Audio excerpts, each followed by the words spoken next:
Magandang araw sa inyo mga idol. Baka may gusto mag-donate dyan kahit magkano lang. Ito ang aking GCash account. 0928-24-98351. 0928-24-98351. 0928-24-98351. Kabanata 1060, pinakamataas na buhangin. Nang makita niya ang soul bell, ang ekspresyon ni Jai Xing ay agad na naging sobrang pangit. Titig na titig siya sa soul bell na nasa kamay ni Qin Yu at iniunat ang kanyang kamay, gustong agawin ito pabalik. Ngunit sa ngayon, si Jai Xing ay walang kapantay na mahina, kaya paanong siya ang kakampi ni Qin Yu. Bahagyang nanginginig ang kamay ni Qin Yu, at iniwasan niya ang palad ni Jai Xing. Paanong nasa kamay mo ang soul bell? Medyo galit na sabi ni Jai Xing. Nagsinungaling si Qin Yu at sinabing, nang ibalik ko ito, napagtanto kong may magtambangan sa iyo sa daan, kaya sinundan kita sa dilim hanggang sa bumalik ka sa Martial Arts Association sa Jingdo. Pinatay ko ang 2 taong iyon at binawi ko ang soul bell. Kung i-activate ko ang soul bell, sa tingin mo matatakot ka ba sa 5-petal lotus ni Guzi? At saka, kung tatanggalin ko ang soul bell, sa tingin mo makakaligtas ka. Ang dahilan kung bakit hindi ko ginamit ang soul bell at mas gugustuhin kong gamitin ang aking katawan upang labanan ang 5-petal lotus ay hindi pa rin malinaw sa iyo. Talaga bang pipilitin mo akong gamitin ang soul bell at isakripisyo ang lahat para patayin si Guzi's hen? At saka, hayaan mong sabihin ko sa iyo, kung magpapatuloy ang labanan, tiyak na matatalo si Guzi's hen. Mas alam mo kaysa sa akin kung ano ang ginawa ni Gu Xinghe. Sa ngayon, matagal nang kinasusuklaman ng lahat ang Martial Arts Association ng Jingdo. At si Chiang Mang at ang iba pa ay malapit nang tumuntong sa Martial Saint Realm. Sa oras na iyon, ang pangalawang Secret Realm ay hihina at hihina lang. Ang ekspresyon ni Jai Xing ay sobrang pangit. Nakatitig siya ng blanco kay Qin Yu, ang kanyang puso ay labis na nanginginig. Si Qin Yu, sa kabilang banda, ay nanatiling tahimik. Hindi niya maiwasang isipin sa sarili niya, damn it, I'm so eloquent. Hindi naman siya nagmamadali. Sa halip, hinayaan niya si Jai Xing na mag-isip para sa sarili. Sa panahong ito, lihim ding binigyang pansin ni Qin Yu ang malaking labanan sa labas. Ang lakas ng Immortal Crane ay tumutugma sa reputasyon nito. Sa harap ni Guzi's hen, hindi siya dehado. Sa katunayan, sigurado pa nga siyang mananalo. Mga ad ng Pop Future. Sa ilalim ng premise na hindi ginamit ni Guzi's hen ang 5-petal lotus, hindi siya katugma sa immortal na crane. Anong gusto mo? Sa wakas, nagsalita si Jai Xing. Hindi napigilan ni Qin Yu na magpakawala ng mahabang buntong hininga sa kanyang puso. Damn it, naloko siya sa wakas. Lumingon si Qin Yu at sinabi sa malalim na boses, ayokong pumatay ng napakaraming tao, kaya hinihiling ko lang sa iyo na hilingin sa mga martial artist ng pangalawang Mystic Realm na huwag lumahok sa labanan, kung sakaling hindi ko sinasadyang mapatay silang lahat. Napabuntong hininga si Jai Xing at sinabing, at pagkatapos, maglalaban kami ni Guzi's hen ng isa-isa, malamig na sabi ni Qin Yu. Ang buhay at kamatayan ay itinatakda ng kapalaran, at ang kayamanan at karangalan ay itinatakda ng langit. Ayaw ko lang madamay ang mga inosenteng tao. Ang mga salitang ito ay walang alinlangang nangungusap sa puso ni Jai Xing. Kinagat niya ang kanyang mga ngipin at sinabing, sige, papayag ako. Pero kailangan mo akong bigyan ng oras. Gaano katagal? Pinigilan ni Qin Yu ang pananibik sa kanyang puso at nagpanggap na kalmado habang sinasabi niya. 3 araw, sabi ni Jai Xing. Okay, I promise you. Tumango si Qin Yu at sinabi. Kukunin ko ang aking mga tao at aalis na ngayon sa pangalawang Mystic Realm. Kung hindi, kung magpapatuloy tayo sa pakikipaglaban, sino ang nakakaalam kung gaano karaming tao ang mamamatay dahil dito? Dahil doon, tumalikod si Qin Yu at umalis. Pinagmasdan ni Jai Xing ang likod ni Qin Yu habang siya ay umalis, ang kanyang puso ay puno ng halo-halong damdamin. Mabilis na lumabas si Qin Yu sa silid ni Jai Xing. Bumalik siya sa larangan ng digmaan at ginamit ang kanyang divine sense para magpadala ng voice transmission sa immortal na crane. Sige, Maaari na tayong umatras ngayon, sabi ni Chinyu. Matapos matanggap ng immortal na Crane ang signal na ito, agad itong bumaril pabalik. Mga ad ng Pop Future. Ang orihinal na katawan nito ay immortal na Crane, at ang bilis nito ay mas mataas kaysa kay Guz's Hen. Sa halos isang iglap, humiwalay ang dalawa sa isa't isa. Lahat, retreat, malamig na sabi ng immortal na Crane. Pagkasabi noon ay nanguna na itong sumugod patungo sa labasan. Ang bawat tao'y sunod-sunod na tumakas palabas ng pangalawang lihim na kaharian. Nang maabyutin ni Guz's Hen ang labasan, tumigil siya sa kanyang paglalakad. Bakit wala dito si Chinyu? Gusto ko pa siyang turuan ng leksyon. Sigaw ni Zuanqi. Malamig na tiningnan ni Guz's Hen si Zuanqi at sinabing, gusto mo ba siyang bugbugin muli pagdating niya? Agad na natahimik si Zuanqi at namula ang kanyang lumang mukha. Si Chinyu ay nasugatan ng 5-petal na lotus. Natatakot ako na magtatagal siya para makabawi, malamig na sabi ni Guz's Hen. Ito rin ang dahilan kung bakit hindi ko ginamit ang 5-petal na lotus. Hindi sinasadyang sinabi ni Zuanqi, Guro, hahayaan mo ba silang bumalik at umalis ayon sa gusto nila ng paulit-ulit? O ano? Malamig ang mukha ni Guz's Hen. Ang inisyatiba ay wala sa ikalawang lihim na kaharian. Maging si Jiaxing ay natalo. Walang sino man sa pangalawang lihim na kaharian ang maaaring pumatay kay Chinyu. Hanggat lumitaw siyang muli, papatayin ko siya.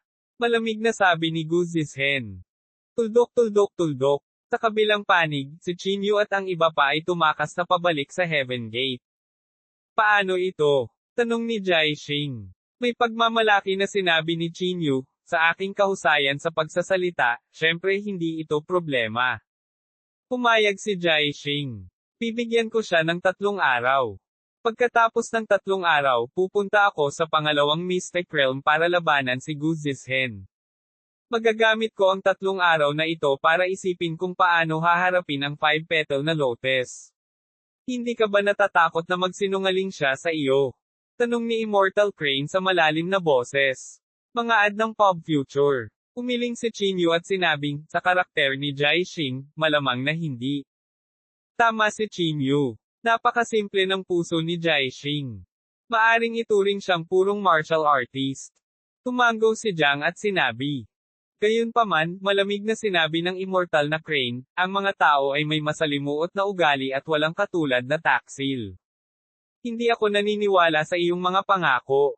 Sa puntong ito, tumingin ang Immortal Crane kay Chinyu at sinabing, sa 3 araw, pupunta ako sa pangalawang Mystic Realm kasama ka. May gustong sabihin si Chinyu, ngunit naputol ito ng Crane. Sige. Nang makita ito, tumango lang si Chinyu at sumang-ayon. Sa mga sumunod na araw, muling nagliwanag ang mga mapalad na ulap sa kalangitan. Maliwanag, may nakapasok sa Martial Saint Realm. Walang pusong pakialam si Chinyu sa mga bagay na ito. Ang lahat ng kanyang iniisip ay nakatuon sa kung paano haharapin ang 5 talulot na lotus.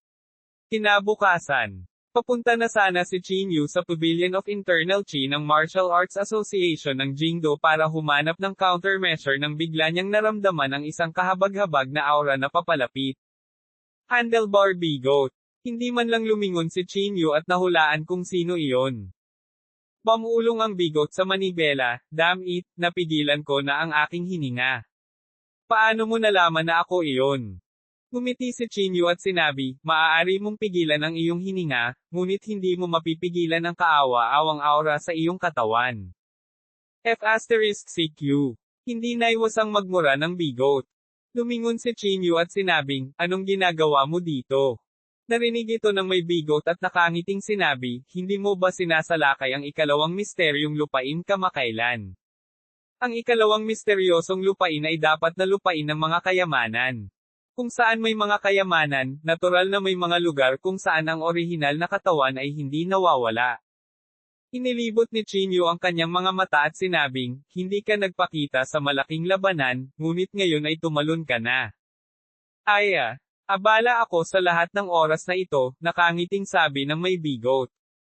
Hindi imposibleng pumunta ka, pero kailangan mo akong tulungan. Kinuha ni Chinyu ang 5-petaled lotus fragment at iniabot ito sa lalaking may bigot. Kailangan mong tulungan akong mag-isip ng paraan para harapin ang 5 talulot na lotes, sabi ni Chin Yu.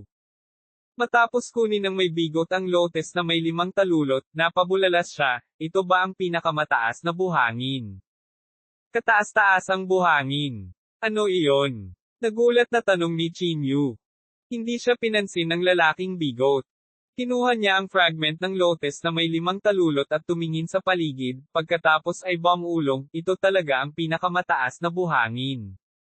Kabanata 1062, Isang Desperadong Labanan. Supreme Sand.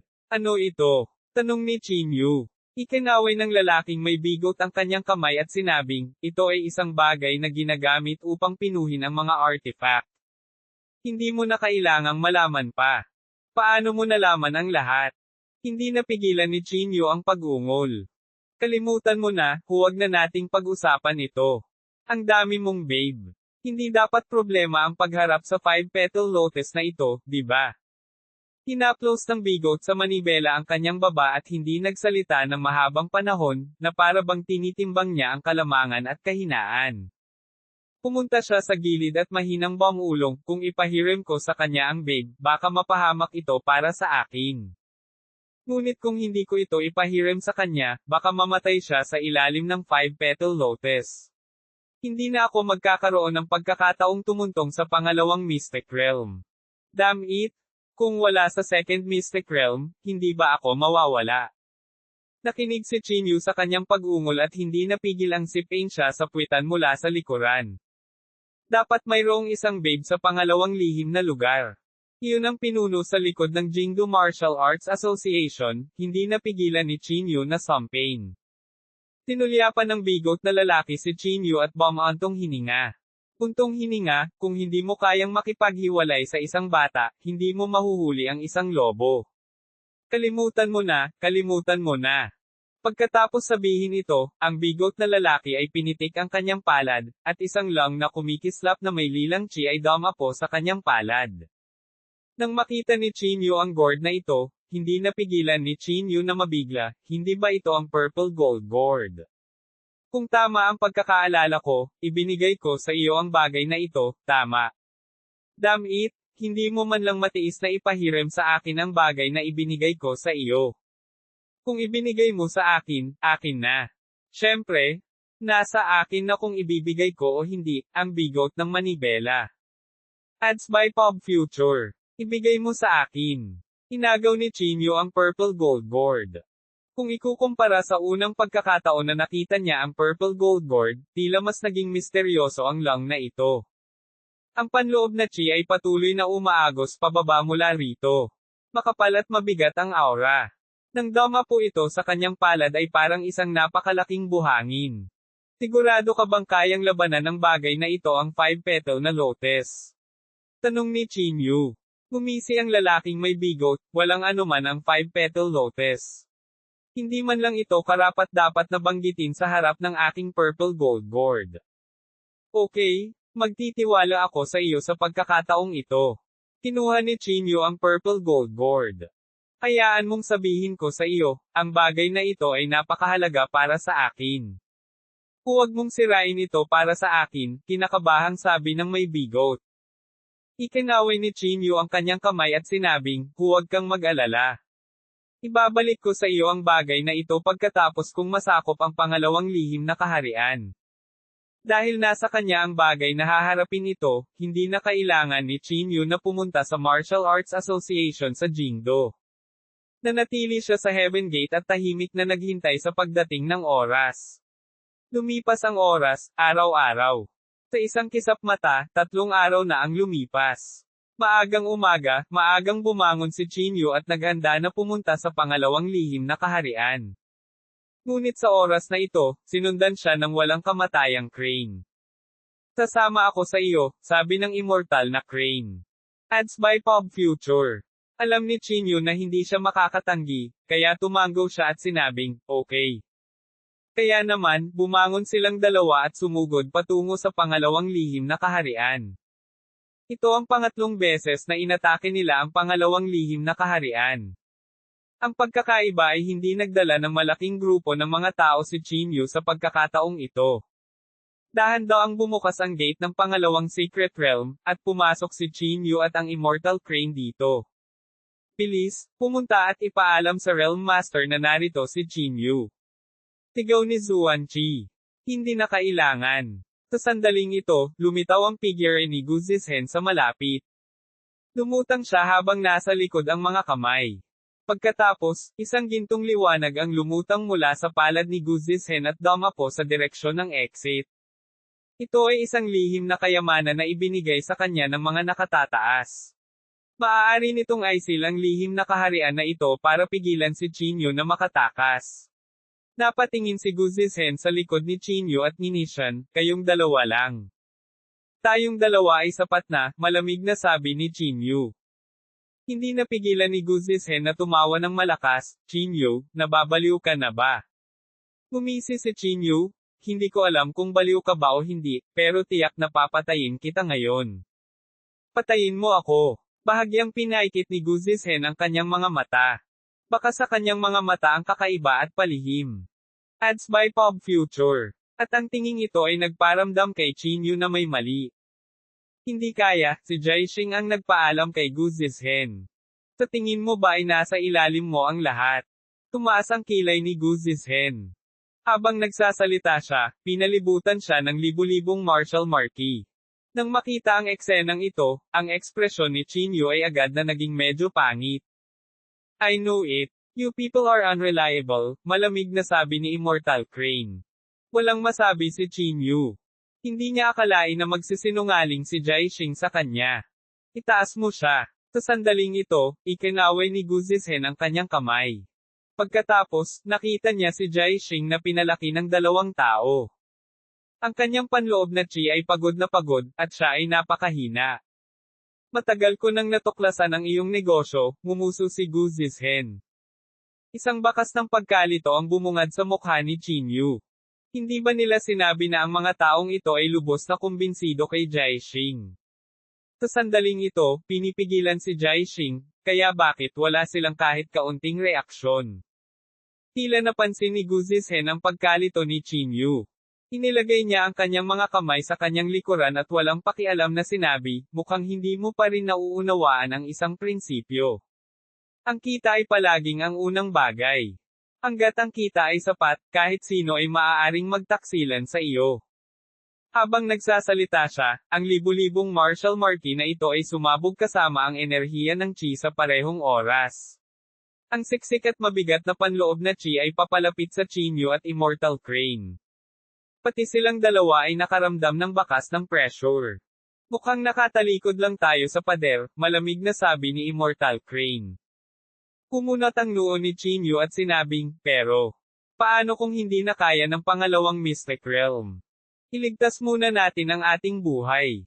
Sa likod ng Immortal Crane, isang kakaibang phenomenon ang lumitaw. Nang makita ito, hindi na nagsalita pa si Chinyu. Inayos niya ang kanyang panloob na chi at naghanda na lumaban hanggang kamatayan. Kabanata 1063, kumilos ang Heavenly Blood Rainbow. Si Chinyu ay labis na ayaw. Matagal na niyang pinakilos si Jaixing, ngunit sa huli, naging ganito. Pinakamahalaga, kung ang pangalawang Mystic Realm ay nawasak, walang paraan upang makapasok sa unang Mystic Realm. Paano niya mahahanap ang sinaunang array platform? Panginoong Jaixing, pasensya na. Sabi ng 2 taong nag-escort kay Jaixing sa mahinang boses. Hindi umimik si Jaixing. Lubhang nakahinga lang siya ng maluwag. Nang hilahin siya rito, tila walang kinalaman ang lahat sa kanya. Ta-trader ka. Malamig na tiningnan ni Gu Zizhen si Jaixing. Pagkatapos kong patayin ang dalawang ito, ihahatid na kita. Hindi umimik si Jaixing. Isang mapait na ngiti lang ang sumilay sa gilid ng kanyang bibig. Pagkatapos, tumingin si Gu Zizhen kay Chinyu. Nagniningning ang kanyang palad, at may paparating na layunin ng pagpatay. Ipaubaya mo sa akin si Gu Zizhen. Ipauubaya ko sa iyo ang iba, sabi ni Chinyu. Ungol ng crane, at isang malaking crane phenomenon ang lumitaw sa likuran niya. Tila isang immortal ang bumaba. Patayin. Pilit na sigaw ni Gu Zizhen, at agad na nagsimula ang malaking labanan. Boom! Ngunit sa sandaling ito, ang pangalawang lihim na kaharian ay biglang yumanig. Pagkatapos, 8 maliwanag na haligi ang bumaril mula sa lupa at tumago sa mga ulap. Ads by Pop Future. Ang biglaang pagbabago ay nakatawag agad ng atensyon ng lahat. Ang labanan na dapat ay nagsimula ay tumigil sa sandaling ito. Tiningnan ni Chinyu ang 8 light pillars at naramdaman na pamilyar ang mga ito. Samantala, si Jaixing, na nakakulong, ay may naalala kaagad. Ang lihim na pamamaraan ng walang kamatayang sekta ng pagpatay. Ito ang sikretong pamamaraan ng walang kamatayang sekta ng pagpatay. Ang ekspresyon ni Jaixing ay nagbago ng husto. Nagmamadali siyang tumingin sa lahat at sumigaw, tumakbo. Umalis ka agad sa pangalawang Mystic Realm. Bilasan. Gayunpaman, walang nakinig sa mga salita ni Jaixing. Naramdaman lang nila na ginugulo ni Jaixing ang moral ng hukbo. Tumakbo ka dali. Sigaw ni Jaixing sa taas ng kanyang mga baga. Sinubukan niyang magpumiglas, ngunit hindi siya makawala. Bakit lalabas dito ang sikretong pamamaraan ng Immortal Slayer Sect? Medyo pangit ang ekspresyon ni Chinyu. Sa sandaling ito, isang boses ang tumunog mula sa lahat ng direksyon. Ha. Sa wakas ay kumpleto na ang aking sikretong pamamaraan. Ang lahat ng martial marti ay magiging bahagi ko. Ang boses ni Tian Zuehong ay kumalat sa buong ikalawang Mystic Realm. Tian Zuehong. Malaking pagbabago ang ekspresyon ni Chinyu. Inilibot niya ang kanyang tingin sa paligid at sumigaw, Tian Zuehong, bakit ka nandito? Sumimangot si Sky Blood Rainbow, matagal ko na itong pinaplano. Hinihintay ko ang ngayon. Hindi ako naniniwala na ang babaeng nakamaskara ay lilito sa pangalawang lihim na kaharian. Malamig ang mukha ni Chinyu. Hindi niya inaasahan na hindi susuko ang Sky Blood Rainbow. Ibinaling pa niya ang kanyang mga mata sa pangalawang lihim na kaharian. Guzishen? Mas mabuting huminto muna tayo sa pakikipaglaban at hanapin muna ang Sky Blood Rainbow, malamig na sabi ni Chinyu. Ads by Pop Future. Si Jaixing, na nasa tabi niya, ay nagmamadali ring sumigaw, Realm Master, mabilis na hulihin ang Sky Blood Rainbow. Kung hindi, lahat ng martial marti sa Mystic Realm ay mamamatay. Si Guzisen ay malamig na sumulyap kay Jaixing, pagkatapos ay iwinagayway ang kanyang kamay at sinampal ang mukha ni Jaixing. Huwag mong isipin na guluhin ang moral ng ating hukbo, sabi ni Guzisen na may malamig na nguso. Hindi siya naniwala sa mga salita ni Chinyu at Jaixing. Sa kanyang opinyon, ito ay isang tukana lamang ni Chinyu at Jaixing. Huwag mo akong hanapin. Ang pangunahing katawan ko ay wala sa pangalawang lihim na kaharian. Kahit na mahanap mo ito, wala itong silbi, paulit-ulit ng inisya ni Tian Zuehong. Chinyu, dapat kang maging masaya. Kung hindi dahil sa akin, ang libu-libong martial marquises na ito ay pumatay sa iyo. Napakalamig ng ekspresyon ni Chinyu. Kung hahayaan si Tian Zuehong na makarecover sa kanyang peak, malamang na mas nakakatakot pa siya kaysa kay Guzishen. Tumigil ka na sa pag-arte, anong kalokohan na sekretong sining ng Slaughter Sect, sa tingin mo ba maniniwala ako? Gumisi si Guzishen. Kahit anong sabihin mo, pareho kayong mamamatay dito ngayon. Tama. Chinyu, mamatay ka na. Ang iba pang martial marti ay umungal din. Gayunpaman, sa oras na ito, ang isa sa katawan ng martial marti ay sumabog, na naging isang madugong ambon. Ang kanyang banal na diwa ay inilabas, na pumasok sa 8 haligi ng liwanag. Kasunod nito, isa pang martial marti ang namatay. Ads by Pop Future. Sunod-sunod na sumabog ang martial marti, at nahugot ang kanilang divine sense. Agad itong naging sanhi ng panik ng lahat. Tumingin sila sa paligid sa takot, at sinabi sa nanginginig na boses, ano? Anong nangyayari? Tumakbo! Umalis sa pangalawang lihim na kaharian. Sigaw ni Jaixing na parang nabaliw. Ito ang lihim na pamamaraan ng walang kamatayang sekta ng pagpaslang. Ito ay sumisipsip ng banal na kahulugan ng lahat ng martial marti. Tumakbo! Habang nag-uusap sila, sumabog at namatay ang 3 pang martial marti. Sa pagkakataong ito, hindi na manatiling kalmado ang lahat. Ang ganitong uri ng hindi kilalang takot ay nagpasindak sa kanila ng labis. Takbo! Takbo! May sumigaw ng malakas, tapos tumakbo papunta sa exit. Sa kasamaang palad, para maiwasang makatakas si Chinyu, matagal nang tinatakan ni Gu Zizin ang labasan gamit ang isang lihim na kayamanan. Walang paraan para makatakas. Realm Master, ayokong mamatay.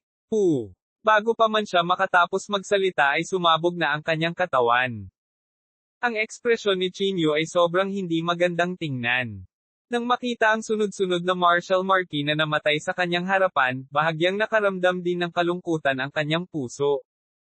Gayunpaman, ang pinakamasakit ay walang iba kundi si Jaishing. Tumulo ang luha sa kanyang mukha, at puno ng kawalan ng pag-asa ang kanyang mukha. Nang makita ang sunod-sunod na martial marquee na namatay sa harapan niya, parang hinihiwa ng kutsilyo ang puso niya. Lord Jaishing? Ayaw kong mamatay. Ang dalawang martial marquee na namamahala sa pag-escort kay Jaishing ay tumingin kay Jaishing na nanginginig ang mga mata. PFFT. Gayunpaman, nang matapos silang magsalita, agad silang sumabog. Hindi. Sigaw ni Jaishing sa sakit. Punong-puno ng mga luha ang kanyang mukha na puno ng gali. Gayunpaman, walang pagbabago sa kanyang sigaw. Kabanata 1064, Pagharap laban kay Gu Zizhen. Nang makita ang sunod-sunod na martial marquee na namatay sa kanyang harapan, walang magawa si Jaishing. Ang ganitong uri ng kawalan ng pag-asa ay nagnanais na siya ay patay na. Chinyu, mabilis na hanapin ang Sky Blood Rainbow at pigilan siya. Sa isang sandali ng desperasyon, inilagay ni Jaishing ang kanyang pag-asa kay Chinyu. Ngunit ito ay walang alinlangan na ikinagalit ni Gu Zizhen. Jaishing? Mukhang hindi karaniwan ang relasyon mo kay Chinyu, malamig na sabi ni Gu Zizhen. Nang makita ito, ibinuko rin ni Chinyu ang kanyang mga kamay at sinabing, nakita mo ito. Ito ang master na sinusundan mo. Wala siyang pakialam sa buhay ng iba. At saka, kapag na-activate na ang secret technique na ito, wala nang paraan para pigilan ito. Wala akong kakayahan ng babaeng nakamaskara. Ang mga tao sa paligid ay patuloy na sumabog at namatay. Kailangang aminin ng isa na talagang nakatulong ito kay Chinyu. Ang ganitong uri ng pamamaraan ay hindi makakaapekto sa mga martial saints, at ang mga martial marquee na ito ay natural na walang mod na makipaglaban. Tumingin si Chinyu kay Gu Zizhen at malamig na sinabi, gusto mo pa bang magpatuloy? Sinabi ni Gu Zizhen na may malungkot na mukha, walang makakapagpabago sa aking determinasyon. Ngayon, dapat mamatay kayong dalawa dito. Pagkatapos niyang magsalita, lumapit ang dalawang martial saints sa tabi ni Gu Zizhen. Siya ay orihinal na may 4 na martial saints sa ilalim niya. Si Chihao ay pinatay ni Chinyu, at si Jaishing ay nahuli niya. Ngayon, si Zuanqi na lang ang natitira, at may isa pang lalaki na nagngangalang Yin Tao. Kung gusto mong lumaban, pagkatapos ay lumaban tayo. Ngayon, mas mabuti kung tayo ay magbahagi ng pasanin, malamig na sabi ni Chinyu. Ads by Pop Future. Bago nagsimula ang malaking labanan, ang katawan ni Chinyu ay napuno na ng dugo. Dahil nagdududa si Gu Zizhen na lalaban sila, natural na hindi magpapakita ng awa si Chinyu. Iiwan ko sa iyo ang dalawang martial saints. Tumingin si Chinyu sa immortal na Crane. Kaya mo ba? Tanong ng immortal Crane. Malamig na bumantong hininga si Chinyu at sinabing, nasa tuktok lang siya ng martial saint realm. So ano? Hindi ako natatakot sa kanya. Pagkatapos niyang magsalita, ligaw na sumayaw ang buhok ni Chinyu. Gumawa siya ng isang hakbang pasulong at ipinakita ang kanyang paghamak sa mundo.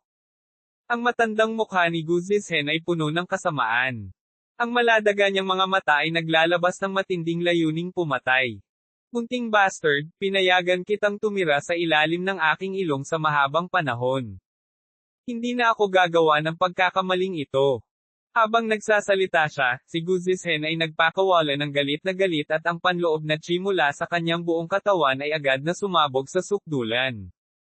Ang lakas ng isang peak martial saint ay hindi maisip. Siya ay 3 buong kaharian na mas mataas kaysa sa Chinyu.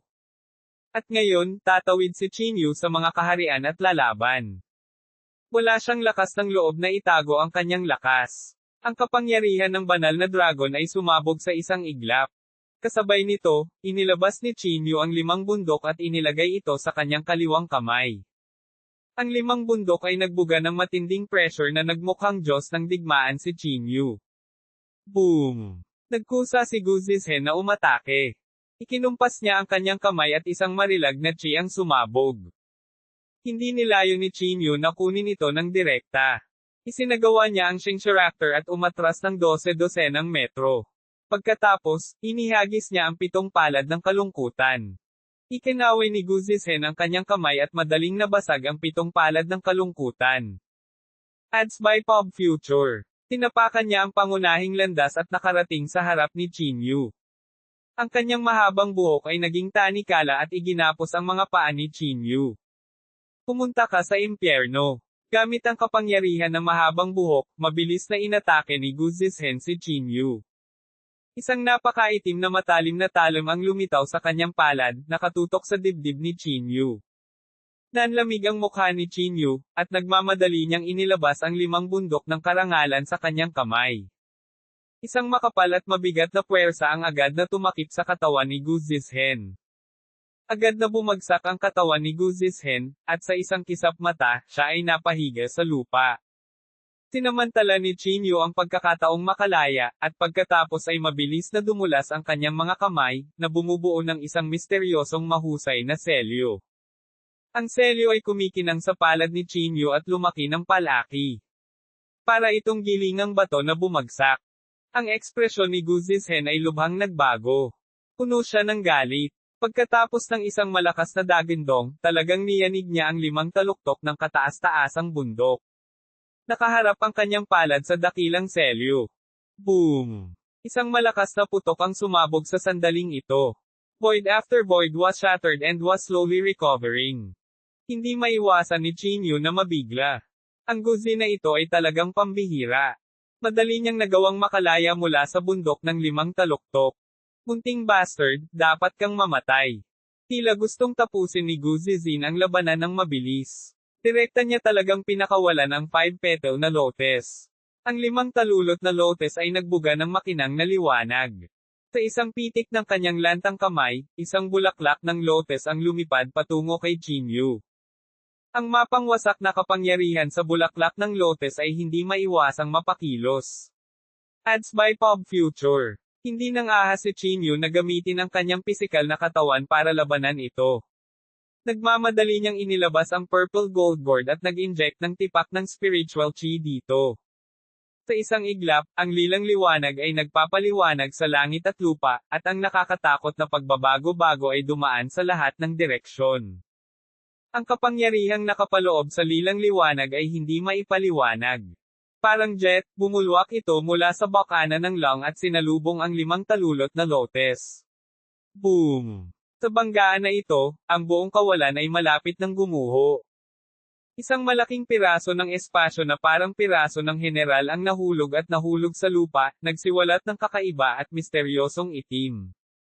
Ang panloob na chi ay nullipol, maraming martial marquee ang direktang inalog sa isang madugong ambon, kasama ang banal na kahulugan ay pinatay. Ito ay isang labanan sa pagitan ng mga armas, ngunit ito rin ay isang labanan ng mga armas. Kumakalat pa rin ang mapanirang puwersa. Pati ang mga crane ay apektado. Matalim ang kanyang mga mata at kamay, at mabilis siyang bumaril. Tinazuan chi at Yin Tao ay hindi gaanong pinalad. Naapektuhan sila ng panloob na chi, at ang kanilang mga katawan ay direktang nabasag. Kinuha ni Chinyu ang purple gold calabash at sabay na binaril pabalik. Napatingin siya sa gitna ng pagsabog ng mayabang at walang pakialam, at hindi niya maiwasang makaramdam ng kaunting pagkagulat. Ang mga kahihinatnan ng banggaan ng gayong mga armas ay hindi na maisip. Kung ang isang makapangyarihang figure ay lalaban, ito ay magiging mas kakilakilabot. Sa sandaling ito, ang bibig ni Gu Zizhen ay naglabas ng galit na galit. Naapektuhan din siya, at may bahid ng dugo ang kanyang katawan. Hinawakan niya ang 5 talulot na lotus na may 3 talulot lamang sa isang kamay, at ang kanyang mga mata ay puno ng kabaliwan.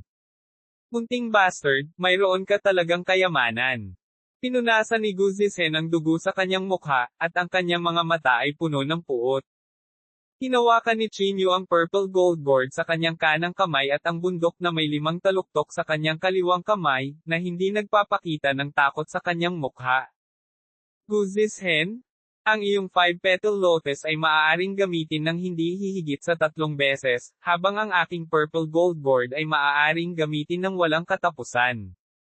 Sigaw ni Chinyu. Ibaba mo ang 5 talulot na lotus sa iyong kamay, at lalaban tayo hanggang kamatayan. Manggahas ka ba? Hindi napigilan ni Guzisen ang galit na sabihin, munting bastard, hindi ako natatakot sa iyo. Inalis niya ang 5 talulot na lotus at sumugod patungo kay Chinyu. Kabanata 1065, ang ikalawang lihim na manual. Lihim na natuwa si Chinyu. Ang purple gold gourd na ito ay nangangailangan ng malaking halaga ng espiritual na kapangyarihan upang suportahan ito, at hindi ito magagamit ni Chinyu ng maraming beses. Sa pagtingin kay Guzisen na nagmamadaling lumapit, si Chinyu ay napuno din ng fighting spirit. Paano kung nasa tuktok na siya ng Martial Saint Realm? Halika! Ang katawan ni Chinyu ay kumikislap na may gininto ang liwanag, at ang lihim na pamamaraan ay ganap na ipinakita. Isang dalisay at malaking labanan ang agad na nagsimula. Si Guzisen ay nasa tuktok ng Martial Saint Realm at ang kanyang lakas ay lampas sa imahinasyon. Mas makapangyarihan pa siya kaysa sa kamay na nanunuot ng bituin. Siya ay nagtataglay ng isang lihim na pamamaraan. Anuman sa kanyang mga lihim na pamamaraan ay hindi mababa sa kamay ng pag-agaw ng bituin. Para sa isang martial saint, sa tuwing uusad siya sa isang kaharian, ang kanyang espiritual na chi ay magiging mas masigla. Ang parehong partido ay nakipaglaban para sa 12-dosenang mga round. Ang panloob na chi ni Guzisen ay hindi nagpakita ng anumang senyales ng kahinaan. Sa halip, lalo siyang naging matapang habang lumalaban. Ganoon din si Chinyu. May determinasyon siyang manalo. Ipinaglaban niya ang kanyang buhay at pinilit si Guzisen pabalik ng maraming beses. Galit na galit si Guzisen. Siya ay nasa Martial Saint Realm sa loob ng maraming taon at ang maagang yugto ng Martial Saint Realm ay parang langgam sa kanyang mga mata. Gayunpaman, ang Chinyu ngayon ay ganap na lumampas sa kanyang imahinasyon. Dapat kong tapusin ang labanang ito sa lalong madaling panahon. Sigaw ni Guzisen sa kanyang puso. Ang selyo sa labasan ng lihim na kaharian ay maaaring tumagal lamang ng 1 oras ng higit pa.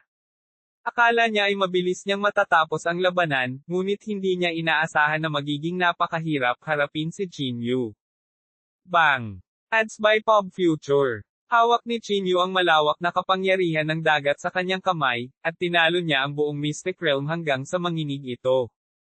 Nang magbanggaan ang 2 kamao, bumagsak ang isang malaking espasyo, at ang bogbog ay nagulat sa lahat.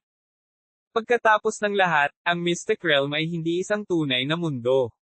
Sa ilalim ng napakalaking labanan, tila napakahina. Kung magpapatuloy ito, maaaring gumuho ang buong Mystic Realm. Guzisen? Pareho ka lang ng anak mo, basura. Nanunuya si Chinyu habang nakikipaglaban. Ang iyong anak ay parang patay na aso sa aking mga kamay, at ikaw din. Ah, little bastard, papatayin kita. Ang gayong espiritual na pag-atake ay natural na nagpagalit kay Guzisen. Ang kanyang dugo at chi ay lumakas, at ang lihim na pamamaraan sa kanyang kamay ay lumakas, na pinilit si Chinyu na umatras ng paulit-ulit. Dapat sabihin na ang lakas ni Guzisen ay mas malakas kaysa sa naisip niya. Munting bastard, pumunta ka sa impyerno.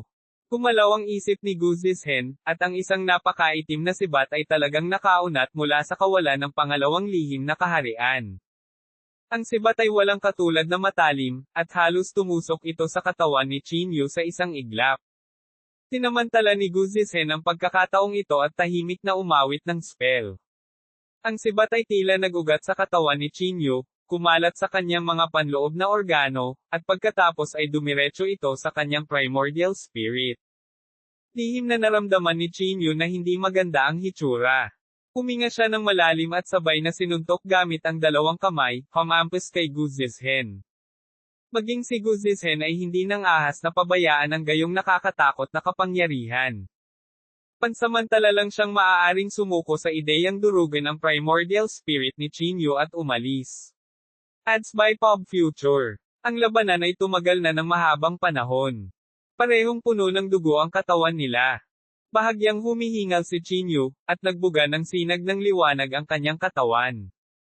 Pinlano niyang gamitin ang formula ng fighting, para patayin si Gu Zizhen. Kung hindi, sino ang nakakaalam kung gaano katagal ang labanan na ito? Nabunot na ng Immortal Crane ang sarili. Ginamit nito ang malakristal na palad nito upang durugin ang katawan ng dalawang martial saints at primordial spirit. Sa sandaling ito, nakatingin ito sa malayo. Mahigit sa kalahati ng nakapaligid na martial marquee ay patay o nasugatan, at kakaunti na lamang ang natitira. Ang maluwalhating ikalawang misteryong kaharian ay nagpapakita ng mga palatandaan ng pagbaba ngayon. Kailangan mo ba ng tulong ko? Ipinadala ng Immortal Crane ang boses nito sa pamamagitan ng Divine Sense. Malamig na sinabi ni Chinyu, hindi na kailangan. Sa kalagayan niya ngayon, ilang oras na lang bago ko siya matalo. Nang makita ito ng walang kamatayang Crane, wala na itong sinabi pa. Inilagay nito ang mga kamay sa likod at tahimik na naghintay. Sa sandaling ito, ang selyadong pasukan ay biglang sumabog. Ang mga alon ng panloob na chi ay tumagas, at ang selyadong lihim na pamamaraan ay nawala sa sandaling ito. Ang ilang natitirang martial saints ay desperadong tumakbo patungo sa exit upang maiwasang mapatay ng 8 light pillar na ito. Samantala, sumulyap si Chinyu kay Gu Zizhen at nagalit, Gu Zizhen, naglakas loob ka bang makipag-away sa akin sa labas? Maaari kitang patayin sa pangalawang lihim na kaharian, bakit kailangan kong lumabas? Sigaw ni Gu Zizhen. Ang liwanag sa kanyang katawan ay parang talon, na tumatawid sa lahat. Lumingon si Chinyu at umiwas. Agad na sumabog ang ilaw sa tabi ni Chinyu. Ang pangalawang Mystic Realm ay puno ng pagkawasak, at ito ay hindi kayang tingnan. Ads by Pop Future. Hindi ikaw ang bahala. Gumuso si Chinyu. Pagkatapos niyang sabihin iyon, tinapakan niya ang formula na, Shing, at bumaril, patungo sa exit. Munting bastard, saan ka tumatakbo? Sigaw ni Gu Zizhen at mabilis na hinabol siya. Gayunpaman, pagdating sa labasan, huminto ito at hindi nagpatuloy sa paghabol sa kanya, na para bang may kinakatakutan. Anong problema, Old Dog Gu? Hindi ka ba nangangahas na lumabas? Ang boses ni Chinyu ay parang isang malakas na kampana na yumanig sa buong mundo. Ang isang marangal na stage master ng Second Secret Realm ay talagang duwag. Bilang isang peak martial saint, natatakot ka ba sa isang bagong promote na martial saint tulad ko? Munting bastard, nililigawan mo si kamatayan. Umungol si Gu Zizhen at sa wakas ay tumakbo palabas ng pangalawang lihim na kaharian. Ang kanyang mga kamay ay parang mga kuko ng agila, dumidiin patungo sa ulo ni Chinyu. Ang katawan ni Chinyu ay parang kidlat habang siya ay umatras. Pagkatapos, na may galit na galit, bumaril ang gintong liwanag mula sa kanyang kanang braso at sinalubong si Gu Zizhen. Boom! Ito ay isang malakas na tunog na nanginginig sa mundo. Ito ay hindi mabilang na beses na mas nakakagulat kaysa sa thunder. Ang buong Jingdo, at maging ang paligid, ay nayanig sa malakas na tunog na ito. Ano ang sitwasyon? Maraming tao ang sunod-sunod na lumabas sa kanilang mga tahanan at itinaas ang kanilang mga ulo upang tumingin sa langit. Mukhang si Chinyu. Nakilala ng isang martial artist ang figure ni Chinyu. Chinyu. Sino ang kalaban niya? Bakit hindi pa siya nakita ng matandang iyon? Mukhang si Gu Zizhen iyan. Ang guro ng pangalawang lihim na kaharian, isang tunay na dalubhasa. Si Gu Zizhen. Ang ama ni Gu Xinghe. Ang Gu Zizhen na iyon na kinilala bilang numero 1 tao sa mundo 100 taon na ang nakararaan. Si Chinyu ba ay lalaban sa langit? Pagkatapos ng maraming taon, malamang na nakapasok na si Gu Zizhen sa Almighty Realm. Mabilis na bamahan ng mga komento. Sa isang iglap lang, dumagsa ang hindi mabilang na martial artists. Napatingin sila sa dalawang tao na magkaharap sa himpapawid at lahat sila ay napuno ng gulat. Kabanata 1066, ipinakita ni Gu Zizhen ang kanyang lakas. Ang pakikipaglaban ni Chinyu laban kay Gu Zizhen ay talagang isang kapana-panabik na kaganapan. Naminggalinga si Guzishen sa paligid at nagngangalit na mga ngiping sinabi, "Munting bastard, ano ba talaga ang gusto mong gawin sa panlilinlang sa akin na pumunta rito?" Malamig na sinabi ni Chinyu, "Gusto lang kitang patayin. Wala akong ibang intensyon. Sa tingin mo, mayroon ka bang kailangan para makapagsalita ng mga ganoong arrogant na salita?" Galit na sigaw ni Guzishen, na naging sanhi ng pag-iingay ng hangin. Gayunpaman, sa sandaling ito, si Chinyu ay biglang naging isang gintong ilaw at mabilis na tumakbo sa malayo. "Little bastard, gusto mo bang tumakbo? Sa panaginip mo?" Galit na sigaw ni Guzishen at mabilis na hinabol siya. Sumunod din sa likuran niya ang nakapaligid na mga tao, na gustong panoorin ang malaking labanang ito. Dumating si Chinyu sa isang lugar sa daan. Walang laman ang lugar na ito at walang mga palatandaan ng tirahan ng tao. Wala ring matataas na gusali. Gumisi si Guzishen at sinabing, "Nalalapit na ang kamatayan. Masyado kang maraming iniisip. Iba ako sa iyo. Ayokong magdawit ng mga inosenteng tao," malamig na sabi ni Chinyu. Sa oras na ito, naabutan din ang karamihan ng mga nanunood. Natural na naiintindihan nila ang intensyon ni Chinyu, at bakas ng pagkabigla ang sumili sa kanilang mga mukha. Iyon ang estilo ng lahat na magmalasakit sa iba sa isang malaking labanan. Guzishen, ang kaluwalhatian ng pangalawang lihim na kaharian ay magwawakas na. Huminga ng malalim si Chinyu, ang panloob na chi sa kanyang katawan ay mabilis na umaagos, na para bang gumamit siya ng ilang lihim na pamamaraan. Ang lihim na pamamaraan na ito ay nagmula kay Jiang na siya ay panloob na chi. Sa ilalim ng pagpapahusay ng panloob na chi, ang ginintoang glow sa katawan ni Chinyu ay lumakas, at ang kanyang aura ay sobrang siksik tulad ng isang malawak na karagatan. Ads by Pop Future. Maging si Guzishen ay nabigla. Ngayon lang, magkaparehas silang dalawa, at ngayong tumaas muli ang lakas ni Chinyu, paano magkakaroon ng pagkakataong manalo si Guzishen? Swoosh! Tulad ng pagkagulat ni Guzishen, dumating na si Chinyu. Ang walang katulad na mabigat na panloob na chi na iyon ay kumalat mula sa katawan ni Chinyu, dumiretso sa direksyon ni Guzishen. Gusto talaga ni Guzishen na umatras at umalis, ngunit pinigilan siya ng mabigat na pagbagsak ng espasyo ni Chinyu, hindi makatakas. Bang! Ang ganap na simula ng sagradong kamao ay lumitaw sa isang iglap. Ang gintong liwanag ay parang isang barkong pandigma na nagmula pa noong unang panahon. Napakalaki nito, at tila baguguho ang buong mundo. Boom! Sa kritikal na sandaling ito, biglang naglabas ng mahabang sibat si Guzishen at hinarap ang kamao ni Chinyu. Klang! Ang malinaw na tunog na iyon ay lubhang nakakatainga. Hindi alam kung gaano karaming mga tao ang direktang nanginginig hanggang sa Domyogo. Tumingin muli kay Guzishen, hawak niya ang isang mahabang sibat sa kanyang kamay. Ang dulo ng sibat ay bumangga sa kamao ni Chinyu, na bumubuo ng mga alon ng chi. Bush! Bush! Sabay na nagugat ang dalawa at umatras, nakatayo sa di kalayuan. Hinawakan ni Guzishen ang mahabang sibat na ito, ang kanyang mukha ay puno ng hamog na nagyelo. Ang mahabang sibat na ito ay napakapambihira.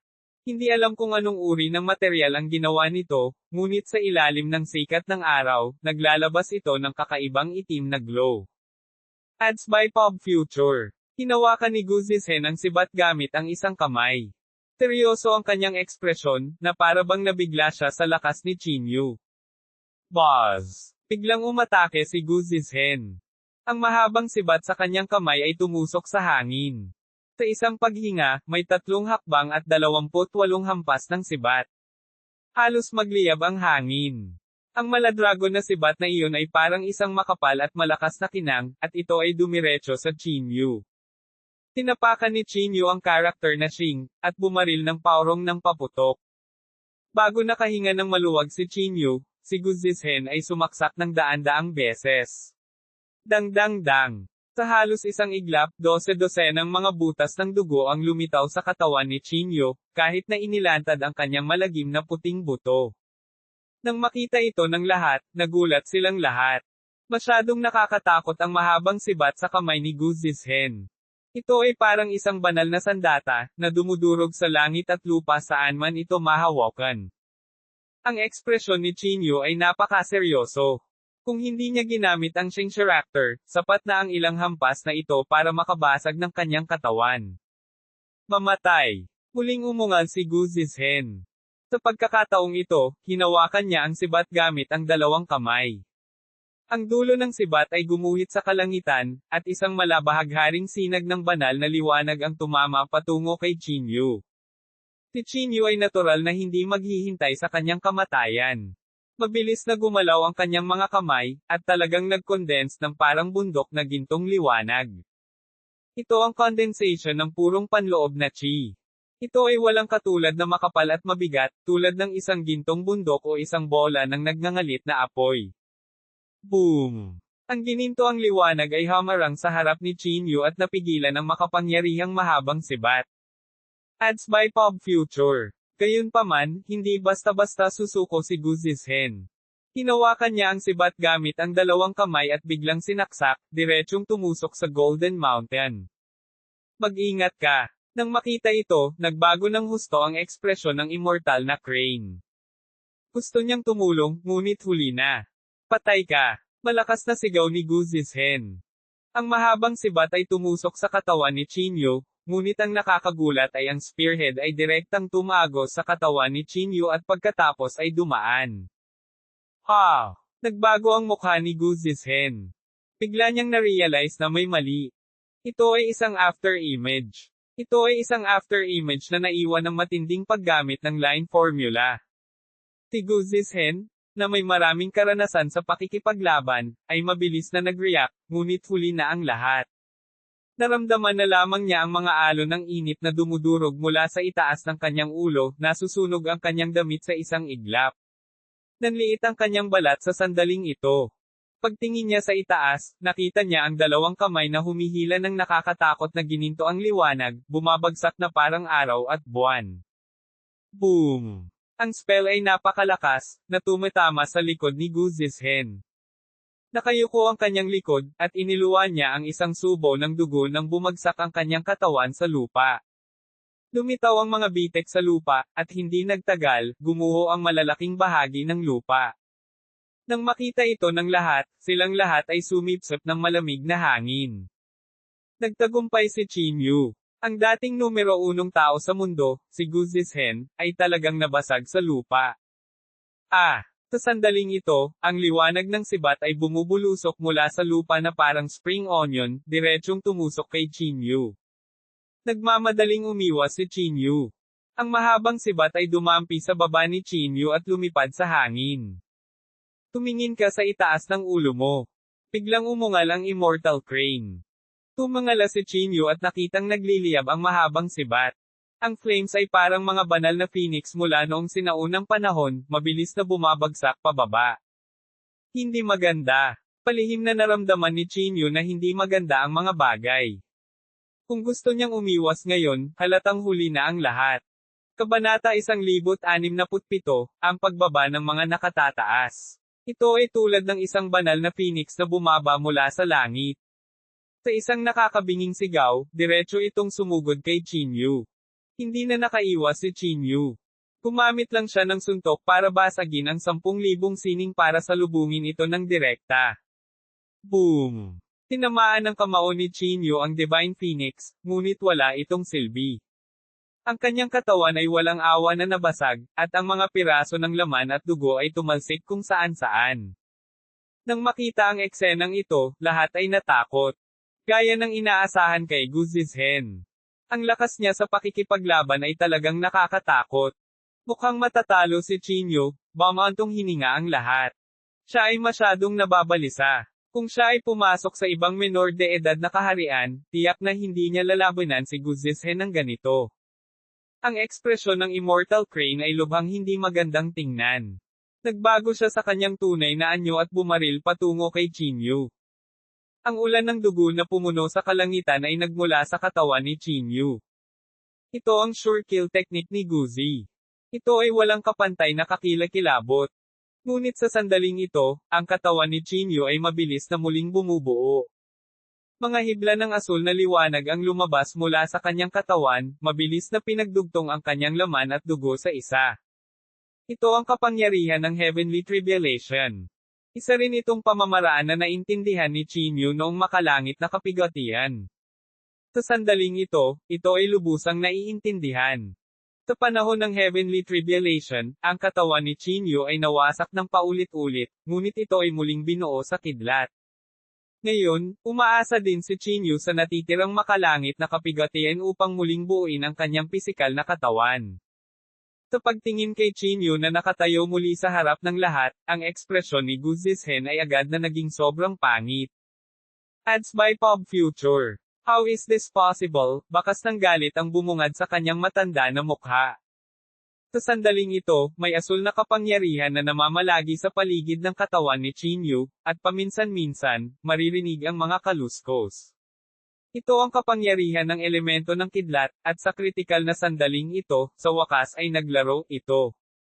Ang lakas ng kidlat, bulong ni Chinyu sa mahinang boses. Sinubukan niyang ikuyom ang kanyang kamao, at nalaman na nasa kanyang mga daliri na ang kapangyarihan ng kidlat tulad ng espiritual na apoy. Malamig na tiningnan ni Chinyu si Gu Zhishen at sinabing, Gu Zhishen, wala kang pagkakataong manalo. F***CQ. Pilit na nagmura si Gu Zhishen. Hinawakan niya ang kanyang mahabang sibat at tumayo mula sa malalim na hukay. Malamig na sinabi ni Chinyu, Gu Zhishen. Siguradong mamamatay ka ngayon. Habang nagsasalita siya, sumambulat ang espiritual na apoy mula sa katawan ni Chinyu. Sumanib din dito ang Blue Heavenly Tribulation. Isang labis na mapanira at masamang kapangyarihan ang nakakabaliw na nag-iipon. Ang kapangyarihang ito ay dumaan sa lahat ng direksyon, na nagpapabagabag sa lahat, na para bang malapit na ang katapusan ng mundo. Paano ako, Gu Zhishen, matatakot sa iyo? Pilit na umuungal si Gu Zhishen, na parang lalaban siya hanggang kamatayan. Ngunit sa sandaling ito, isang bakas ng pagkalito ang sumilay sa kanyang mga mata. Pagkatapos, napahawak siya sa kanyang noo at napaungol sa sakit. Dahil sa biglaang pagbabago, napasimangot si Chinyu. Gu Zhishen, anong ginagawa mo ngayon? Malamig na sabi ni Chinyu. Gayunpaman, hindi pinansin ni Gu Zhishen si Chinyu.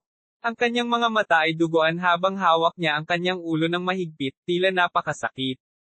Ano ang nangyari? Walang nakakaalam kung ano ang nangyayari, at si Chinyu ay ganoon din. Ads by Pop Future. Crash. Sa sandaling ito, lumipad ang mga sinag ng liwanag mula sa isip ni Gu Zhishen. Matapos lumipad ang mga sinag ng liwanag, talagang sumabog sila sa hangin. Kasunod nito, bahagyang nanginig ang katawan ni Gu Zhishen, at tumayo siya roon nang hindi gumagalaw. Gu Zhishen. Malakas na sigaw ni Chinyu. Ang sigaw na ito ay direktang tumagos sa banal na sentido, ngunit hindi pa rin kumikibo si Gu Zhishen.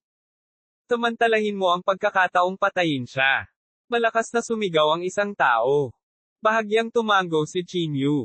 Hinuyam niya ang kanyang kamao at mabilis na sumugod patungo kay Gu Zhishen, na nagbabalak na basagin ang kanyang primordial spirit sa sandaling ito. Ngunit sa sandaling ito, gumalaw si Gu Zhishen. Itinaas niya ang kanyang palad at hinawakan ang kamao ni Chinyu. Pagkatapos, gumawa siya ng puwersa gamit ang kanyang braso at itinapon si Chinyu. Ang katawan ni Chinyu ay bumaril ng 12 metro bago niya tuluyang pinatatag ang kanyang katawan. Anong nangyayari? Napasimangot si Chinyu. Ang puwersang iyon ngayon ay tila kakaiba sa kay Gu Zhishen. Swoosh! Sa sandaling ito, binuksan ni Gu Zhishen ang kanyang mga mata. Kakaiba ang ekspresyon ng mukha niya. Chinyu? Napakahusay mo. Malamig na sabi ni Gu Zhishen. Inilagay niya ang kanyang mga kamay sa kanyang likuran, na para bang nakatingin siya sa isang langgam. Ang ganitong uri ng likas na pagmamataas ay talagang hindi isang sapilitang batas. Ads by Pop Future. Hindi kasi Gu Zhishen. May napagtanto si Chinyu. Malamig niyang tiningnan si Gu Zhishen at sinabing, sino ka ba talaga? Nasaan si Gu Zhishen? Si Gu Zhishen? Na nasa hindi kalayuan, ay inilagay ang kanyang mga kamay sa likuran niya at ninisyan, si Gu Zhishen ay patay na. Patay. Napatulala ang lahat. Ano ang nangyayari? Kailan namatay si Gu Zhishen? Kung patay na siya, sino ang nasa harapan niya? Bahagyang ipinikit ni Chinyu ang kanyang mga mata. Napatingin siya sa kaharap niya at parang may nahulaan. Kayo ang mga nakatataas sa Martial Arts Association ng Jingdo. Biglang sumigaw si Chinyu. Ang sigaw na ito ay pumasok sa tenga ng lahat. Higher-ups. Yung 8 higher-up. Ang tunay na controller ng Martial Arts Association of Jingdo. Ano sa Earth ang nangyayari? Paano lumitaw ang mga nakatataas sa katawan ni Gu Zizhen? Si Gu Zizhen, na nasa hindi kalayuan, ay tumawa rin ng malakas. Tama. Napakatalino mo. Sayang at hindi mo ako mapagsilbihan. F** secure comparison. Hindi mapigilan ni Chinyu na magmura. Ang 8 mas mataas na ito ay ang pinakakasuklam-suklam na tao sa buhay ni Chinyu. Sila ang tunay na pasimuno. Saan nagpunta si Gu Zizhen? Malamig na tanong ni Chinyu. Inilagay ng mga nakatataas ang kanilang mga kamay sa likod at mahinang ngumiti. Siya, isang basurang hindi man lang kayang ipagtanggol ang pangalawang Mystic Realm. Bakit ko siya iingatan? Hindi napigilan ni Chinyu ang pag-igting ng kanyang mga ngipin at sinabing, mas gugustuhin ni Gu Zizhen na ibigay ang kanyang buhay upang ipagtanggol ang pangalawang lihim na kaharian, ngunit binigay mo lang siya. Tao ka pa rin ba? Sinong mag-aakala na si Gu Zizhen ay talagang mamamatay sa kamay ng sarili niyang mga tao? Kung ikukumpara sa iyo, mukhang mabuting tao si Gu Zizhen, malamig na sabi ni Chinyu. Hindi rin nagalit ang higher-up na iyon. Sabi niya na may mahinang ngiti, so ano? Sinong nagsabi sa iyo na may black and white division sa mundong ito? Cut the crap, sigaw ni Chinyu. Ang kanyang panloob na chi ay lumundag, at isang malaking labanan ang malapit ng sumiklab. Unti-unting naging malamig ang ekspresyon ng matataas na opisyal na iyon. Ngayon, gagamitin ko ang katawan na ito para ipadama sa iyo kung ano ang kawalan ng pag-asa. Hinawakan niya ang liwanag sa kanyang kamay na may pagmamalaki. Kabanata 1068, Pagharap sa mga nakatataas. Dahil sa eksenang nangyari sa himpapawid, hindi makapaniwala ang lahat. Hindi nila inaasahan na ang labanang ito ay aktwal na kasangkot sa mga tunay na nakatataas ng Jingdo Martial Arts Association. Alam ng lahat ang pagkakaroon ng mga nakatataas, ngunit walang nakakaunawa sa kanila, lalong hindi nakakaalam ng kanilang tunay na anyo. Ngayon, ang mas mataas na ito ay talagang lumitaw sa harap ng mga mata ng lahat. Bagamat humiram siya ng katawan ng iba, ang strand na ito ng Divine Sense ay sapat na upang mabigla ang mundo. Baka sa mukha ni Chinyu ang pagiging solemnidad.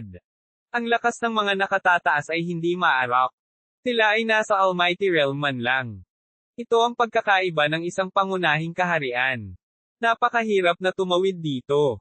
Swoosh! Sa sandaling ito, lumipad din ang walang kamatayang crane mula sa hindi kalayuan. Tumayo siya sa tabi ni Chinyu at tahimik na sinabi, "Ibilang mo ako." Napatingin si Chinyu sa immortal na crane at umiling.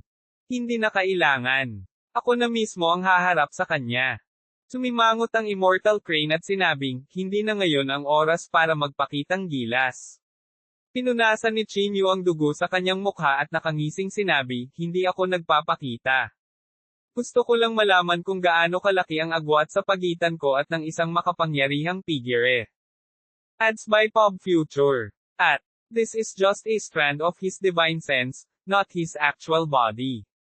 Baka hindi ako matalo sa kanya. Haw. Nang marinig ito ng mga nakatataas ay agad silang napahagalpak sa tawa. Tama.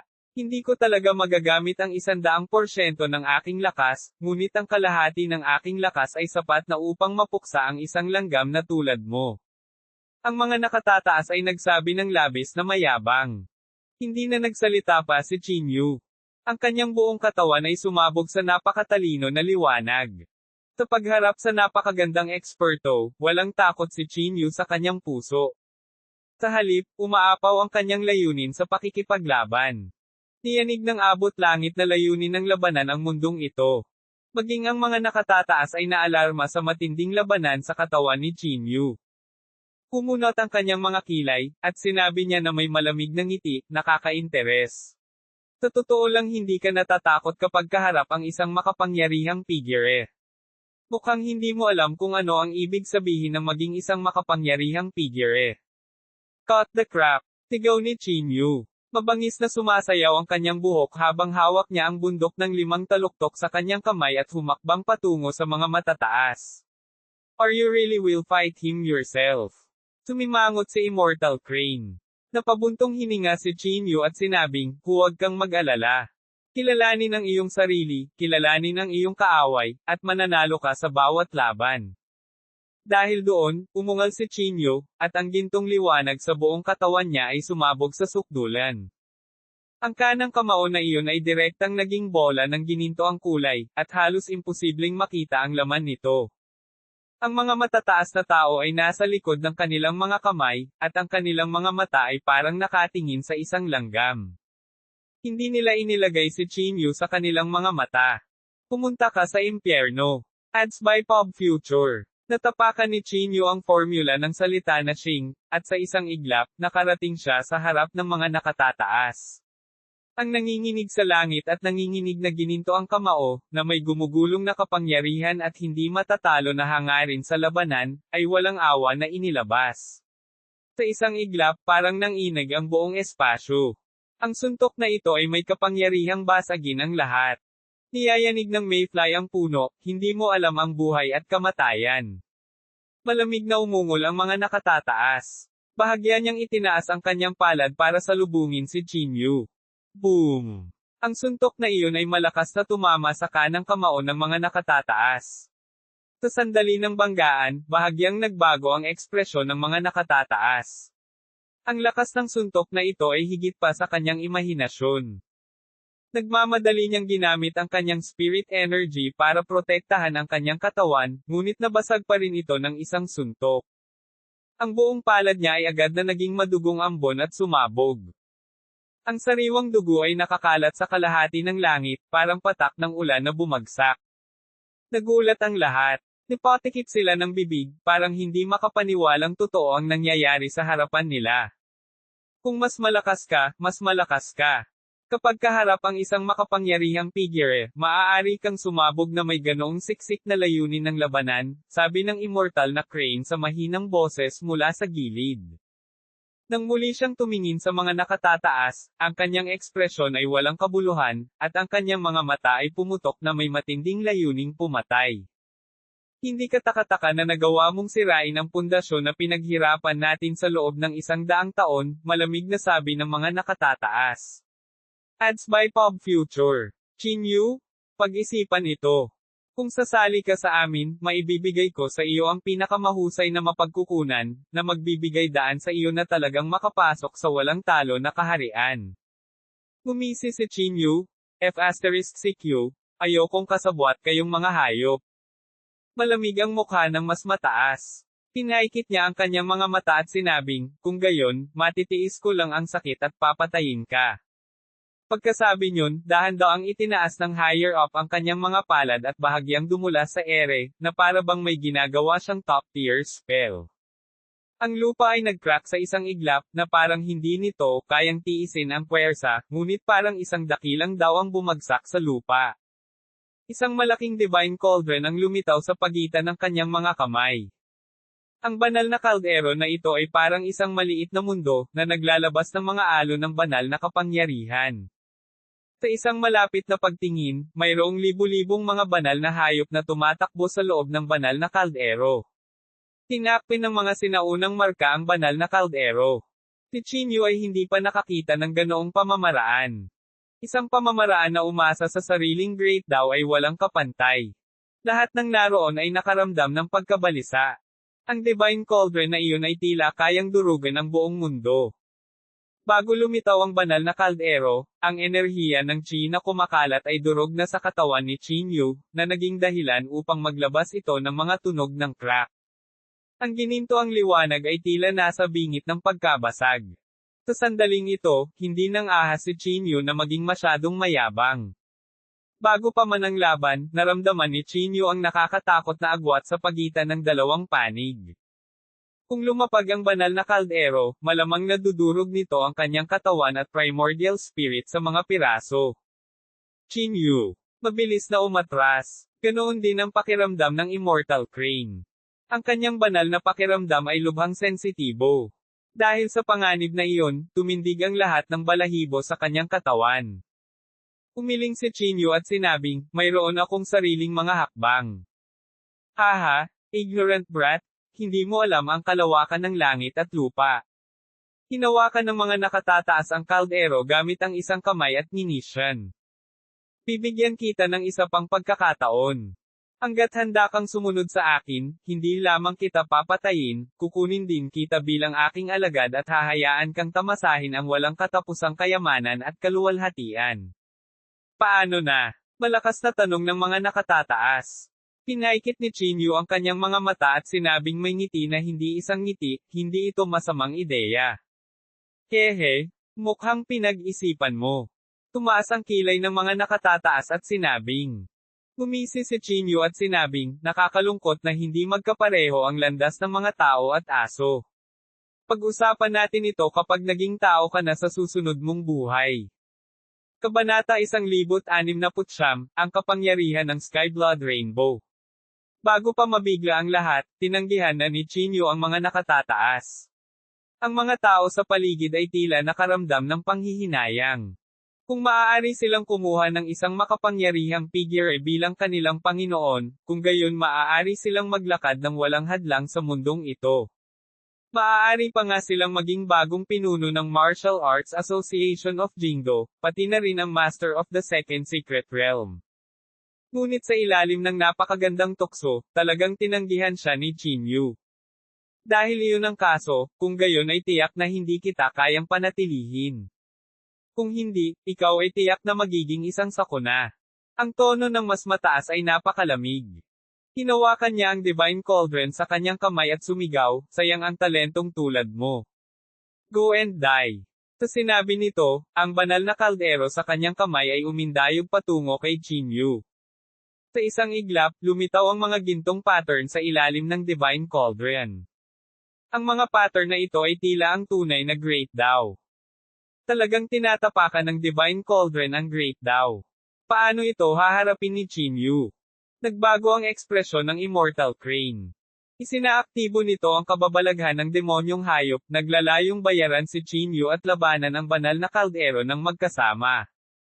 Ngunit sa sandaling ito, sumigaw si Chinyu at may lumabas na painting sa kanyang kamay. Ang pagpipinta ay napakaluma, na parang gawa sa balat ng kambing. Ito ay mukhang napakakaraniwan, nang walang kahit katiting na panloob na chi na dumadaloy. Gayunpaman, ang gayong larawan sa mga kamay ni Chinyu ay nagpakita ng walang kapantay na lakas. Ang larawan ay inihagis pasulong upang salubungin ang banal na kaldero ng mga nakatataas. Sa sandali ng banggaan, hindi ito nakakasira ng lupa gaya ng inaakala. Sa halip, napakapayapa. Ang Divine Cauldron na naging evolved ng mga nakatataas ay agad na gumuho. Ads by Pop Future. Ang mga gintong pattern sa ilalim ng katawan nito ay pumutok din ng husto. Crash! Ang Divine Cauldron ay parang isang piraso ng gravel na nabasa, nagiging pinong pulbos. Sa bahagyang simoy ng hangin, nawala ito ng walang bakas. Nang makita ito, si Chinyu ay agad na natuwa. Talagang kapaki-pakinabang ang larawang ito. Tuwang-tuwang sigaw ni Chinyu. Gayunpaman, ang mga nakatataas sa di kalayuan ay nagsalubong ng kilay. Tiningnan niya ang larawan sa kamay ni Chinyu at malamig na sinabi, anong uri ng divine artifact ang hawak mo sa iyong kamay? Ngumisi si Chinyu, hindi ko sasabihin sa iyo. Napakapangit ng mukha ng mas mataas. Hindi niya inaktibo ang susunod na spell, ngunit tinitigan si Chinyu. Parang may nahulaan si Chinyu. Itinabi niya ang larawan at ninisyan, ano? Wala kang oras, tama. Pinaikit ng mas mataas ang kanyang mga mata at hindi sumagot. Mukhang tama ang hula ko. Hindi napigilan ni Chinyu na matawa.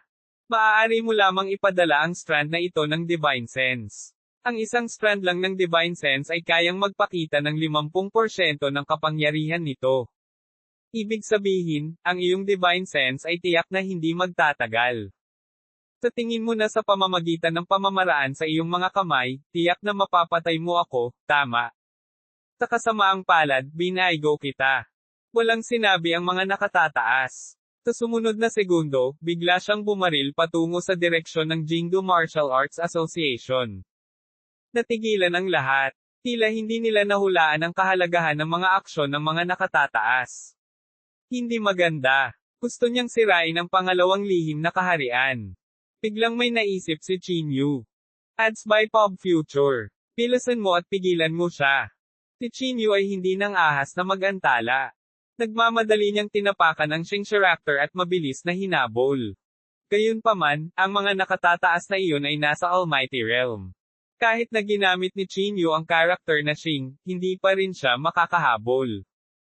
Tumigil ka dyan. Paulit-ulit na umuungal si Chinyu. Hinawakan niya ang gininto ang ilaw sa kanyang kamay at binasag ito patungo sa likod ng mga nakatataas. Boom! Ang mga nakatataas ay tila sumuko sa paglaban. Gusto lang niyang bumalik sa pangalawang Mystic Realm sa lalong madaling panahon at sirain ang pangalawang Mystic Realm.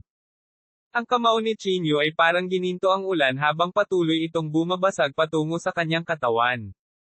Walang tigil ang pagdurog sa kanyang katawan hanggang sa bumagsak ito. Tuloy-tuloy ang paglabas ng dugo sa kanyang bibig, ngunit hindi pa rin niya pinipigilan ang kanyang katawan. Swoosh! Sa wakas, sumugod ang mga nakatataas sa ikalawang lihim na kaharian. Si Chinyu ay natural na hindi nang ahas na maging pabaya, at sumunod ng malapit sa likuran. Hinawakan niya ang gininto ang ilaw sa kanyang kamay, at sa isang suntok, sinira niya ang 10,000 sining, na nagbabalak na patayin si Gu Zizhen. Ang mga nakatataas ay tila hindi makahawak ng matagal. Sa pagtakas niya, gumamit siya ng mga lihim na sining, naghahanda na sirain ang pangalawang lihim na kaharian. Pumunta ka sa impyerno. Umungol si Chinyu, at ang Golden Fist sa kanyang kamay ay naging mahabang dragon. Sa isang dagandong, bumagsak ito sa likod ni Gu Zizhen.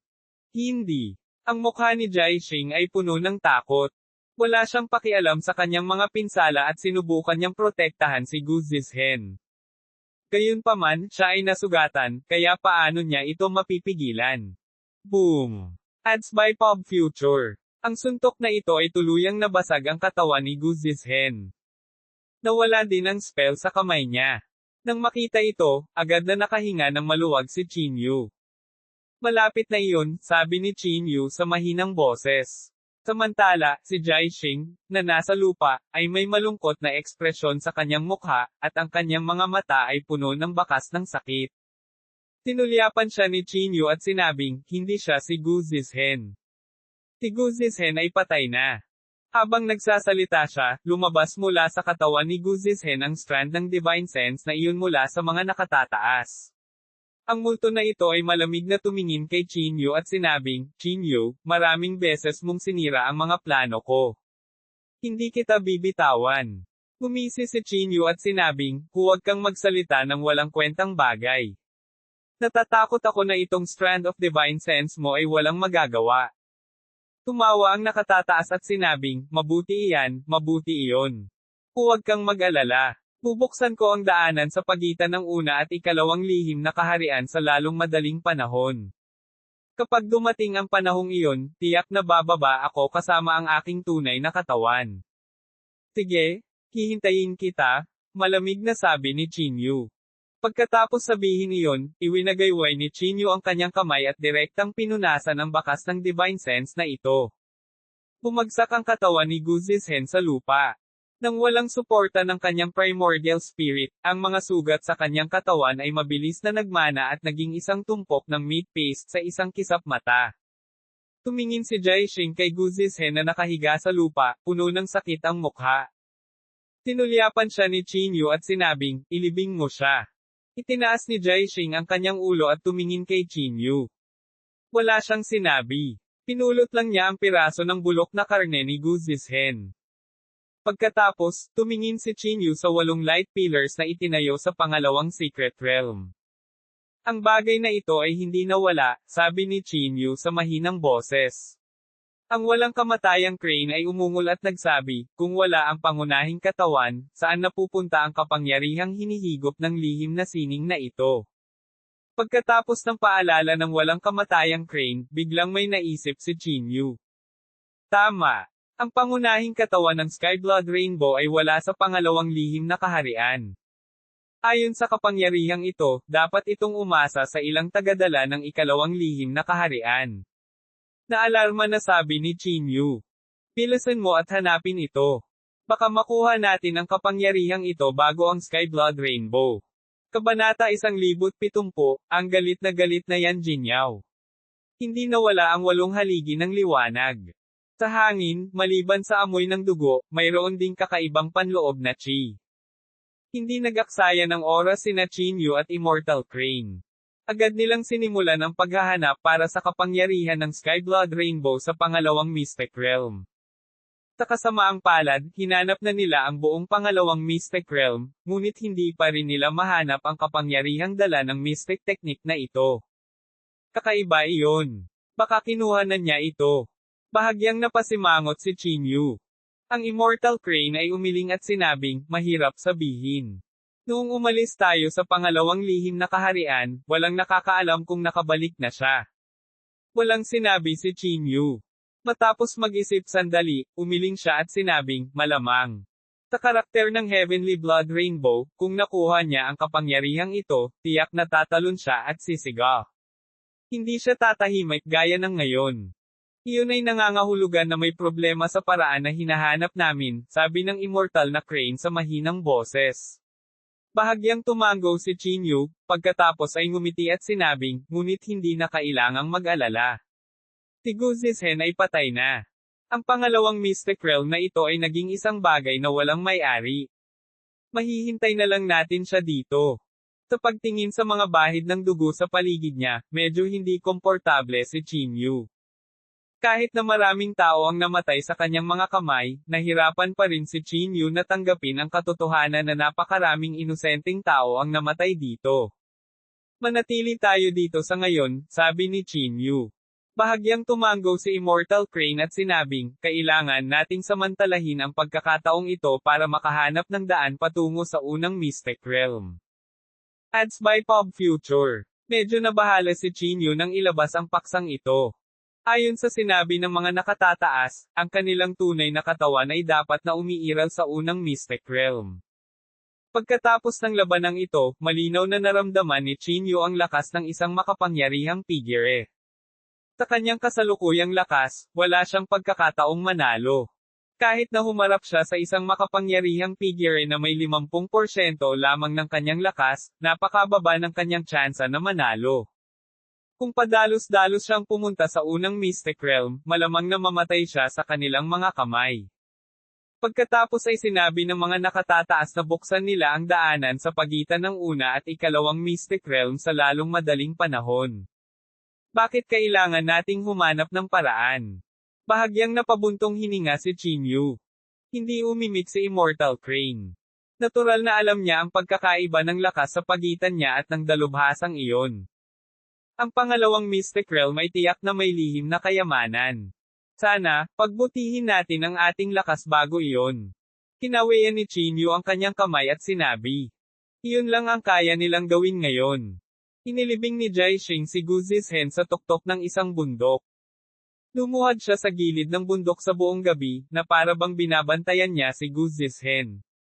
Paano natin haharapin itong Jaixing?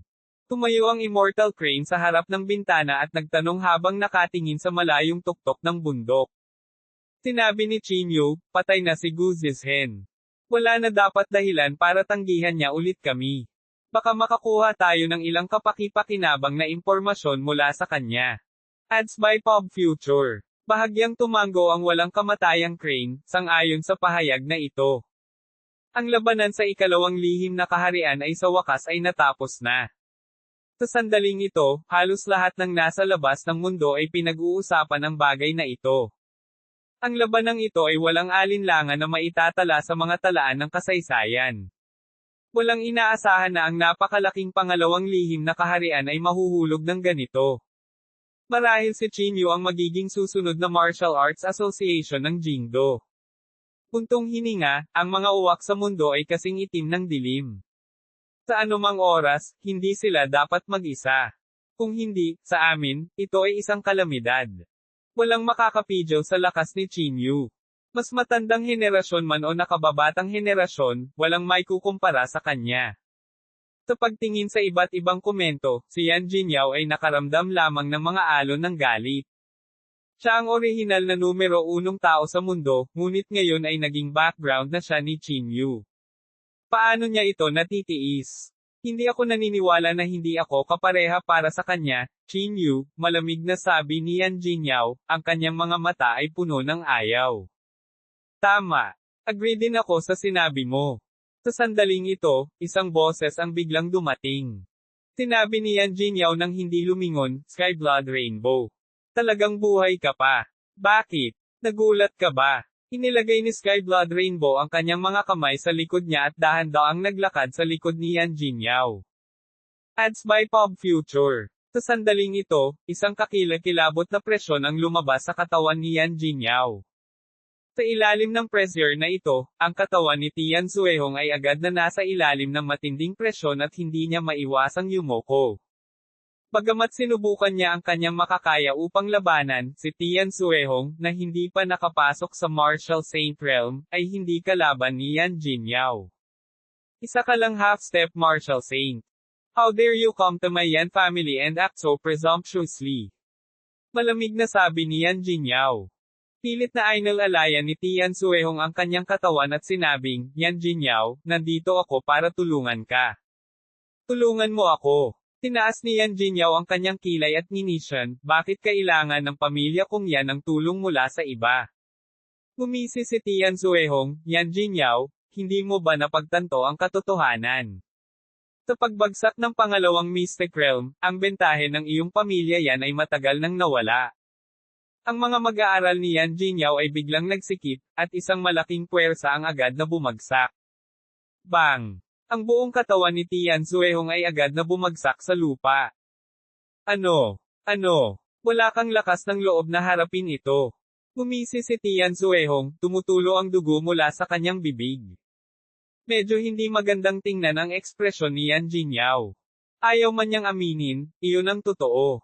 Sa oras na ito, binawi ni Yan Jingyao ang presyon mula sa kanyang katawan at malamig na sinabi, magsalita ka. Ano ang gusto mo sa akin? Dahan-daang bumangon si Tian Zuehong mula sa lupa. Pinunasan niya ang dugo sa gilid ng kanyang bibig at sinabing, sa iyong kakayahan, kahit na hindi ka manalo laban kay Qin Yu, maaari ka pa ring pantay-pantay. Bukod pa rito, sa lihim na pamamaraan ng ating walang kamatayang sekta, ang pagpatay sa kanya ay hindi isang problema. Ano ang pakay mo para gawin ito? Malamig na tanong ni Yan Jingyao. Inilibot ni Tian Zuehong ang kanyang mga mata at sinabing, sinira niya ang malaking plano ko noong nakaraan, kaya natural na gusto ko siyang maalis agad. Malinaw na hindi ito ang iniisip ni Tian Zuehong. Ang dahilan kung bakit niya hinayaan si Yan Jingyao na labanan si Qin Yu ay para mailabas si Qin Yu sa pangalawang Mystic Realm.